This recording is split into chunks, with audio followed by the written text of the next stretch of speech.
Okay, good morning. I'm going to get started.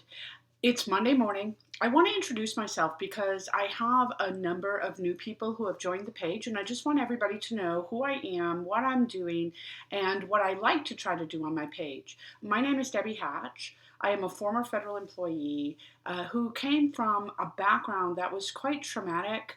And very poor. I lived on welfare for a couple of years with two children and did my best to try to put food on the table.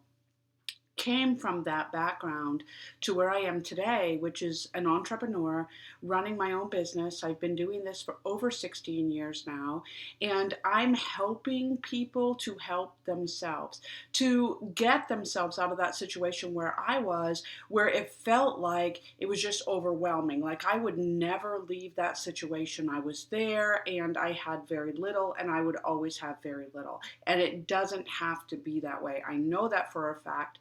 Again, I've been in business for a long time helping people to fill the gap. So, as I was thinking about what I really wanted to talk about this today, and I always do a Monday morning question from the classroom, but I was thinking about, introducing myself and minding the gap, which means looking back to see how far we've come, because especially today, but I would say it's always the fact, right? There's a lot of stuff that we can be worried about, a lot of things we can be depressed about, a lot of things that we can feel like are outside of our control.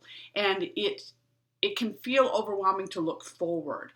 Looking back is a really good thing to do occasionally, and just realize where you came from. Because in today's environment, I can go, oh, things are just so overwhelming. There's nothing I can do. There's so much that's out of my control. I don't know how I'm going to move forward. But if I look at my background and I saw where I came from, and I saw that I was raising two kids on welfare, and I saw that, I was literally at one point collecting cans and bottles from beside the road to be able to get $5 to put kerosene in my furnace to keep my kids warm, and I can see where I am today. Wow, life is pretty amazing. So I wanted to just throw that out there, minding the gap, looking backward. And there's a lot of memes on Facebook that will say, don't do that, right? Don't look back. You're not going back. You're going forward. Yes, but it's helpful in moving forward to see where you came from and to realize where you are today compared to that past. So I just wanted to throw that out there. That's relevant when we talk about financial planning as well, because planning for the future, having enough money to live on in retirement, means that I have to create a plan. I have to sit down and think about what I want that future to look like.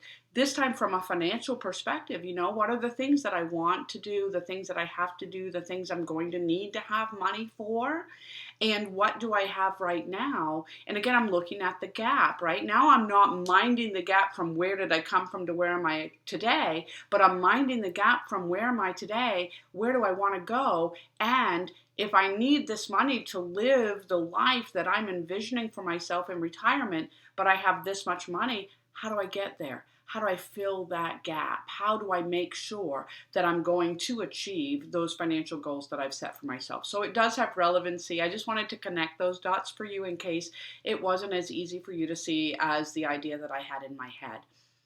I do try to hop on the Facebook Live 3 times a week.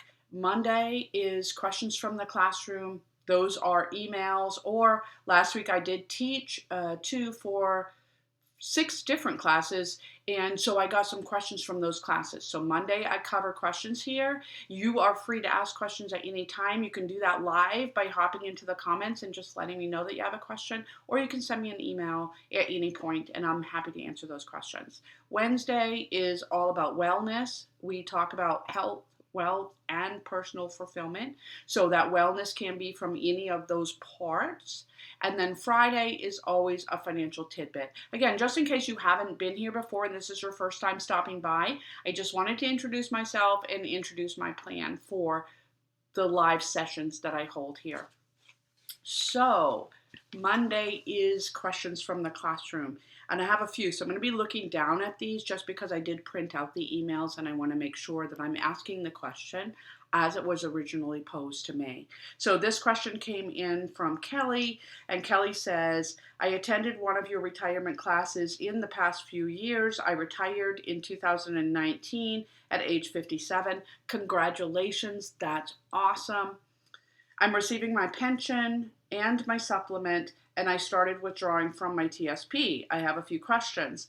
The Office of Personnel Management sent me an annuity supplement earnings report. Do I need to complete it and report if I had earnings above $17,640? So for people that retire from the federal government under the Federal Employees Retirement System, which we call FERS, are eligible for their retirement, their annuity, their FERS, their pension, and also if they retire under 62, and an option that comes with the supplement, which Kelly did, they get an additional financial amount from the Office of Personnel Management. Now, that supplement is designed as a bridge to carry people financially from the time that they retire, in this case 57, until the time that they are eligible for Social Security, which is age 62.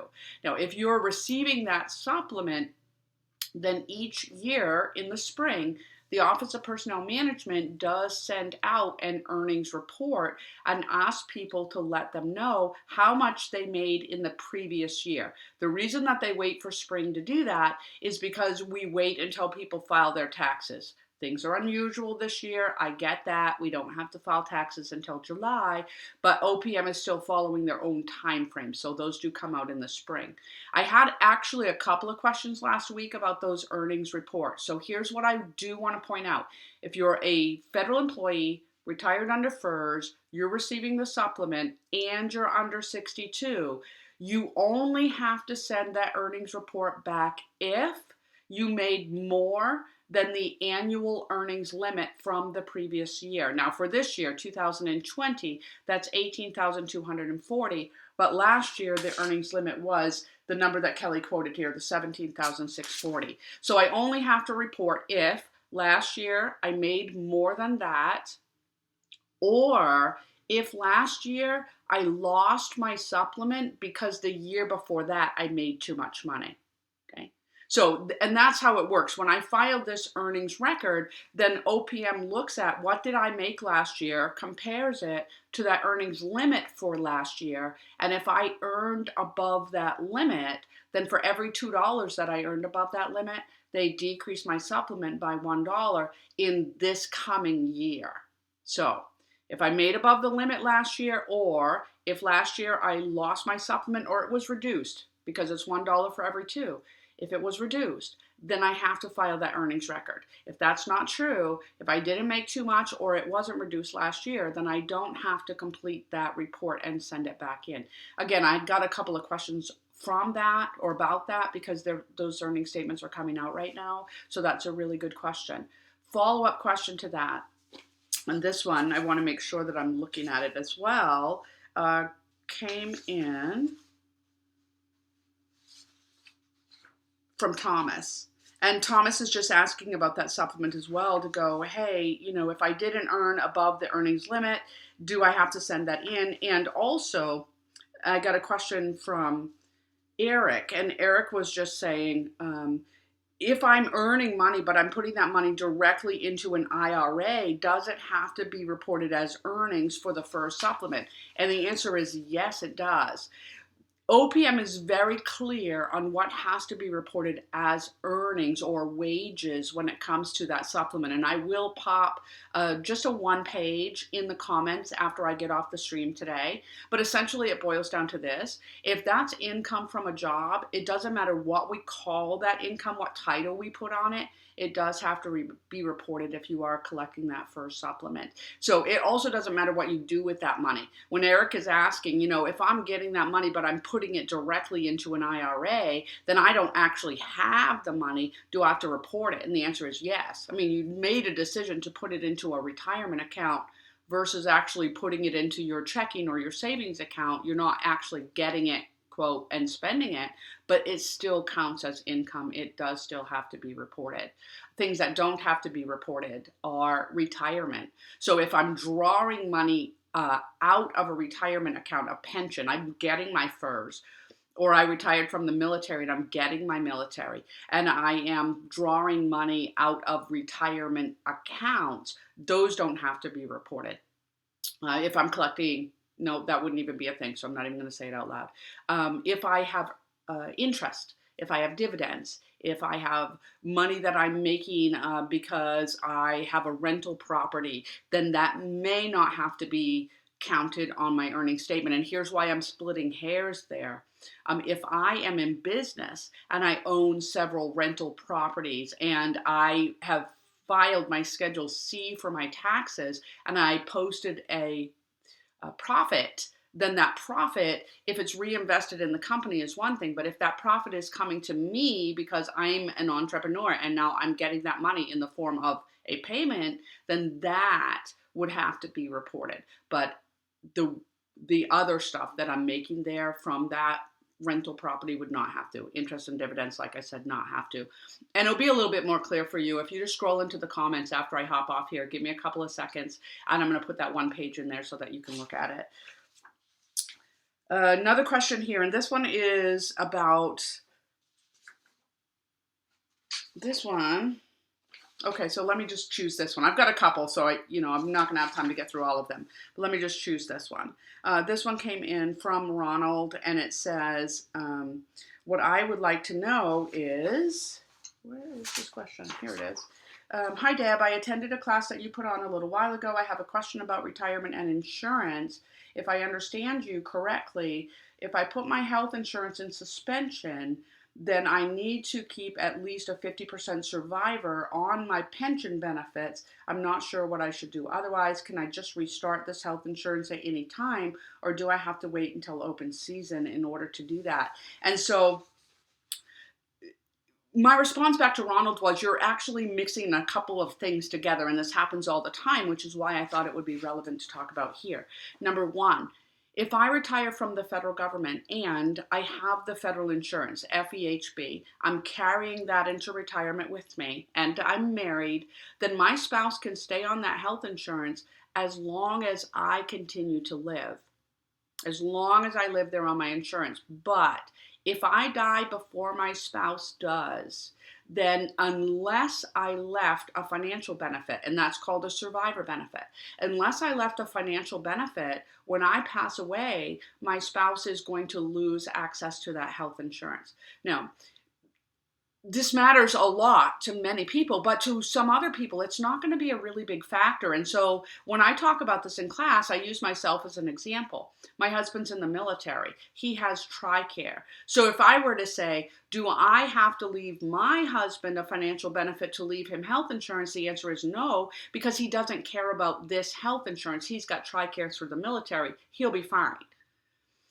The same answer would be true if I was married to somebody else who was a federal employee. If I'm married to another federal employee, and even if that person's on my health insurance as a self plus one or a self and family, if something happens to me because they were a federal employee, they're a federal retiree, then they can maintain that health insurance. They have been covered under a plan. This is the part that people get confused about. Well, I didn't have my own plan. You don't need your own plan. You need to be covered under a federal plan. So my time under a spouse does count as coverage under a plan. If something happens to my spouse and I also worked for the federal government and I've retired now, I can just switch over to my own plan, even if my spouse did not leave me a financial benefit. So there are exceptions, but if my spouse is on my federal insurance and they need access to that insurance in the future, if something were to happen to me, then in that case, I do need to leave a survivor benefit. I need to leave that financial piece of it as well. Under CSRS, the old system, you could pick any number that you like, ranging from $1 a month up to 55% of whatever your pension is. Under FERS, your options would be to leave a 25% survivor benefit or a 50% survivor benefit. It doesn't have to be the full amount, but it's got to be something if I want my spouse to get that health insurance should I pass before they do. So that was the first part of the question. The second part of the question that Ronald was asking was about suspension of the FEHB, not cancellation. And I want to be super clear on that. If you cancel your health insurance after you retire, that is a permanent decision. You're gone. You're out. You cannot come back. But if you are utilizing TRICARE, you have insurance through the military. You have TRICARE or you have CHAMP VA through the Veterans Administration, or you have decided to get a Medicare supplement, which is a Medicare Part C program. TRICARE, CHAMP VA, or a Medicare supplement, you could decide to suspend your FEHB. And the way that I explain that is essentially it's going in the closet, right? They're going to lock the door. It pays nothing for you, but you pay nothing for it. The benefit of having that in suspension is that down the road, if you change your mind for whatever reason, or something happens to your TRICARE, or you don't want to pay for your supplemental Medicare anymore, something happens down the road, with that health insurance in suspension, you can always get it back. Cancellation? No. Suspension? Yes. Now, you do generally have to wait for the federal open season in order to unsuspend the health insurance. And that open season runs from the second week of November to the second week of December each year. I said normally you have to wait for open season. There is an exception. If you were to lose your other insurance, then that is a qualifying life event, which would allow you to come back into FEHB even outside of open season. But without losing that other insurance, you do have to wait for that open season period. So leaving a survivor benefit in order to leave health insurance is one thing. Suspending my health insurance to use something else, but being able to get that health insurance back in the future is a completely different thing. So how are we doing on time? 9:19. So that is perfect. I try to keep the streams right at 20 minutes so they don't take up a whole lot of your time, and you can just get little snippets of what I hope is helpful information. I have a ton to do. I'm sure you do as well. Monday is all about churning and burning for me. I've got a couple of standing appointments and just a whole long list of to-dos that I want to get through. So I'm going to hop off here. Let me know if you have any questions, please, about this topic or anything else. I'm happy to discuss it. I hope that you have a great day. Bye for now.